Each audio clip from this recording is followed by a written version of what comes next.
إلا جينا نهضروا على الاكتئاب غنلقاو بزاف ديال الأسباب اللي كتحطك في طريقه، وماشي غير سبب واحد. لكن إلا هضرت لك على هذا الوقت اللي حنا حاليا كنعيشو فيه، غنتفقوا كاملين باللي أهم مصدر ديال الاكتئاب هو وسائل التواصل الاجتماعي، وبالضبط انستغرام.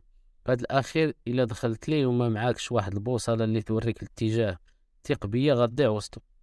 غتلقى كلشي فرحان فيه، كلشي لاباس عليه، وغتشوف عالم لا علاقة له بالواقع اللي كنعيشو فيه. كاين اللي كيسحاب ليه بلي داكشي بصح، كيحس بلي هو بوحدو اللي ما عنده والو في هاد العالم، حتى كيبدا الاكتئاب كيدخل ليه بلا ما كيحس. وللأسف هاد الشي ولا كيتسرب حتى للدراري الصغار اللي طالعين. المهم هو ترد بالك، راه داك الشخص اللي كيوريك ديك الحياة السعيدة عمرو ما غادي يوري لك المشاكل ديالو والحوايج اللي كتخصو كل نهار. وزيد وزيد، ما غاديش نقول لك اقطع انستغرام، ولكن غنقول لك تبع الحوايج اللي غادي ينفعوك ويزيدوا بك لقدام ويخليوك عامر من الداخل، وفوت عليك الشي الاخر حيت غادي يهلكك بلا ما تحس.